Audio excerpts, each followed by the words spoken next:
ಎಲ್ಲ ಕರ್ನಾಟಕದ ಜನತೆಗೂ ಅಪ್ಡೇಟ್ಸ್ ಕನ್ನಡ 360 ಚಾನಲ್ಗೆ ಸ್ವಾಗತ. ಸೊ ಇವತ್ತಿನ ವಿಡಿಯೋದಲ್ಲಿ 6ನೇ ಕಂತಿನ ಹಣ ಯಾವಾಗ ಬಿಡುಗಡೆಯಾಗುತ್ತೆ ಅಂದ್ಬಿಟ್ಟು ಒಂದು ಅಪ್ಡೇಟ್ ಇದೆ. ಆ ಅಪ್ಡೇಟ್ನ ತಿಳಿಸ್ಕೊಡ್ತೀನಿ. ಸೊ ವಿಡಿಯೋನ ಸ್ಟಾರ್ಟ್ ಮಾಡೋಕ್ಕಿಂತ ಮುಂಚೆ ನೀವೇನಾದರೂ ನಮ್ಮ ಚಾನಲ್ಗೆ ಸಬ್ಸ್ಕ್ರೈಬ್ ಮಾಡ್ಕೊಂಡಿಲ್ಲ ಅಂದರೆ ದಯವಿಟ್ಟು ಸಬ್ಸ್ಕ್ರೈಬ್ನ ಮಾಡ್ಕೊಳ್ಳಿ. ಹಾಗೆ ವಿಡಿಯೋನ ಆದಷ್ಟು ಶೇರ್ ಮಾಡಿ ಅಂತ ಹೇಳ್ತಾ ವಿಡಿಯೋಗೆ ಒಂದು ಲೈಕ್ ಕೊಟ್ಬಿಟ್ಟು ವಿಡಿಯೋನ ನೋಡಿ. ಸೊ ಈ ತಾರೀಕಿನಂದು ಗೃಹಲಕ್ಷ್ಮಿ ಯೋಜನೆ 6ನೇ ಕಂತಿನ ಹಣ ಜಮಾ ಆಗುತ್ತಂತೆ ಅಂತ ಹೇಳ್ಬಿಟ್ಟು ಒಂದು ಹೊಸ ಅಪ್ಡೇಟ್ ಸಿಕ್ಕಿದೆ. ಅಪ್ಡೇಟ್ ಬಗ್ಗೆ ಈ ವಿಡಿಯೋದಲ್ಲಿ ತಿಳಿಸ್ಕೊಡ್ತೀನಿ. ಸೊ ವಿಡಿಯೋನ ಸ್ಕಿಪ್ ಮಾಡದೆ ಕೊನೆವರೆಗೂ ನೋಡಿ.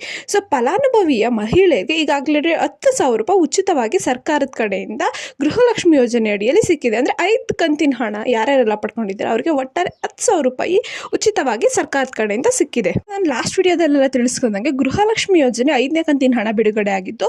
ಸೊ ಆರಂಭದಲ್ಲಿ ಫಲಾನುಭವಿಯ ಮಹಿಳೆಯರ ಖಾತೆಗೆ ಹಣ ವರ್ಗಾವಣೆ ಮಾಡಲು ಸಾಕಷ್ಟು ಸಮಸ್ಯೆಗಳಾಗ್ತಿತ್ತು. ಆದರೆ ಈಗ ಬಹುತೇಕ ಫಲಾನುಭವಿಯ ಮಹಿಳೆಯರ ಖಾತೆಗೆ ಹಣ ವರ್ಗಾವಣೆ ಆಗುತ್ತಿದ್ದು ಇತ್ತೀಚೆಗೆ ತಾನೇ ಅಂದರೆ ಜನವರಿ 15ರಂದು 5ನೇ ಕಂತಿನ ಹಣನೂ ವರ್ಗಾವಣೆ ಆಗೋಕ್ಕೆ ಸ್ಟಾರ್ಟ್ ಮಾಡಿದ್ದೆ.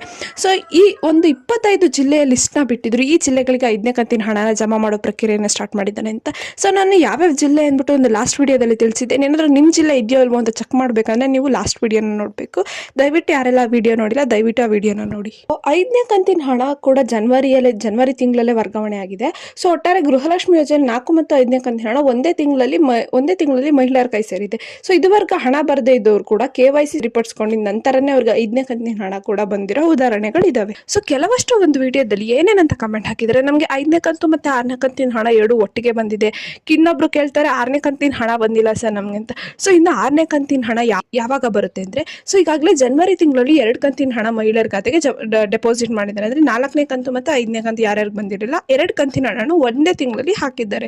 ಸೊ ಇನ್ನು 6ನೇ ಕಂತಿನ ಹಣ ಬಿಡುಗಡೆ ಆಗೋದು ಇನ್ನು ಫೆಬ್ರವರಿಲಿ. ಇನ್ನು ಹಣನೇ ಬಿಡುಗಡೆ ಆಗಿಲ್ಲ ಇನ್ನು 6ನೇ ಕಂತಿನ ಹಣಕ್ಕೆ.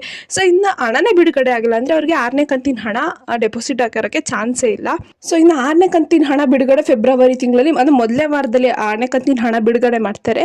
ಸೊ ಆಮೇಲೆ ನೆಕ್ಸ್ಟ್ ಒಂದು 2-3 ದಿನ ಆದಮೇಲೆ ಹಣ ವರ್ಗಾವಣೆ ಪ್ರಕ್ರಿಯೆಯನ್ನು ಸ್ಟಾರ್ಟ್ ಮಾಡಿದ್ರೆ ಫಲಾನುಭವಿಗಳ ಖಾತೆಗೆ ಹಣ ವರ್ಗಾವಣೆ ಪ್ರಕ್ರಿಯೆಯನ್ನು ಸ್ಟಾರ್ಟ್ ಮಾಡ್ತಾರೆ. ಸೊ ಗೃಹಲಕ್ಷ್ಮಿ ಯೋಜನೆ ಹಣ ಈ ತಿಂಗಳಿನ ಹಣ ಮುಂದಿನ ತಿಂಗಳಲ್ಲಿ ಬಿಡುಗಡೆ ಆಗುತ್ತೆ. ಅಂದರೆ ಗೊತ್ತು ಜನವರಿ ತಿಂಗಳಲ್ಲಿ 6ನೇ ಕಂತಿನ ಹಣ ಬರಬೇಕಿತ್ತು. ಬಿಕಾಸ್ ಡಿಸೆಂಬರ್ ತಿಂಗಳಲ್ಲಿ 4 ಕಂತಿನ ಹಣ ಬರಬೇಕಿತ್ತು, ಅದನ್ನು ಜನವರಿಯಲ್ಲಿ ಹಾಕಿದ್ದಾರೆ. ಸೊ ಹಂಗೆ ಈಗ ಏನು ಜನವರಿ ತಿಂಗಳಲ್ಲಿ ಯುವ ನಿಧಿಗೋ ಮತ್ತು 5ನೇ ಕಂತು 4ನೇ ಕಂತಿನ ಹಣ ಎರಡು ಅದನ್ನು ಒಟ್ಟಿಗೆ ರಿಲೀಸ್ ಮಾಡ್ತಾರೆ. ಸೊ ಅದಕ್ಕೆ ಇನ್ನು ಜಾಸ್ತಿ ಗೊಂದಲಗಳು ಬೇಡ ಅಂದ್ಬಿಟ್ಟು 6ನೇ ಕಂತಿನ ಹಣನ ಫೆಬ್ರವರಿಯಲ್ಲಿ ರಿಲೀಸ್ ಮಾಡೋಕ್ಕೆ ಸರ್ಕಾರ ತೀರ್ಮಾನ ಮಾಡ್ಕೊಂಡಿದ್ದಾರೆ. ಕಂತಿನ ಹಣ ಪಡ್ಕೋಬೇಕಂದ್ರೆ ನೀವು ನೆಕ್ಸ್ಟ್ ತಿಂಗಳು ಗಂಟನೂ ವೆಯ್ಟ್ ಮಾಡಬೇಕು. ನಿಮ್ಗೇನಾದ್ರೂ ಈ ತಿಂಗಳು ನಿಮ್ಗೆ 5ನೇ ಕಂತಿನ ಹಣ ಬಂದಿಲ್ಲ ಅಂದ್ರೆ ಏನ್ ಮಾಡಬೇಕು? ಈಗಾಗಲೇ ಸರ್ಕಾರ ತಿಳಿಸಿರುವಂತೆ 5ನೇ ಕಂತಿನ ಹಣ ಬರದೇ ಇದ್ರೆ ನೀವು ಬ್ಯಾಂಕ್ ಖಾತೆಗೆ ಆಧಾರ್ ಸೀಡಿಂಗ್ ಆಗಿದೆಯೋ ಇಲ್ವೋ ಅಂದ್ಬಿಟ್ಟು ಬ್ಯಾಂಕಿಗೆ ಹೋಗಿ ಪರಿಶೀಲಿಸ್ಕೊಳ್ಬೇಕು. ಅಥವಾ ಹತ್ತಿರದ ಪೋಸ್ಟ್ ಆಫೀಸಲ್ಲಿ ನೀವು ಹೊಸ ಖಾತೆನ ಆರಂಭಿಸಬೇಕು. ಈ ರೀತಿ ಮಾಡಿದ್ರೆ ನಿಮಗೆ 5ನೇ ಕಂತಿನ ಹಣ ಬರೋ ಎಲ್ಲ ಚಾನ್ಸಸ್ ಇರುತ್ತೆ. ಈ ಪುಟ್ಟು ಗೃಹಲಕ್ಷ್ಮಿ ಯೋಜನೆ ವಿಡಿಯೋ ನಿಮಗೆ ಇಷ್ಟ ಆಯ್ತು ಅನ್ಕೊಂತೀನಿ. ಇಷ್ಟ ಆದ್ರೆ ದಯವಿಟ್ಟು ಸಬ್ಸ್ಕ್ರೈಬ್ನ ಮಾಡ್ಕೊಳ್ಳಿ. ವಿಡಿಯೋನ ಆದಷ್ಟು ಶೇರ್ ಮಾಡಿ ಮತ್ತೆ ಬೆಲ್ ಐಕಾನ್ ಅನ್ನ ಪ್ರೆಸ್ ಮಾಡೋದನ್ನ ಮರಿಬೇಡಿ. ಏನಾದರೂ ಪ್ರಾಬ್ಲಮ್ ಇತ್ತಂದ್ರೆ ಕಮೆಂಟ್ ಹಾಕಿ ನಿಮ್ಮ ಪ್ರಾಬ್ಲಮ್ ಉತ್ತರ ಕೊಡೋಕ್ಕೆ ಟ್ರೈ ಮಾಡ್ತೀವಿ. ಧನ್ಯವಾದಗಳು.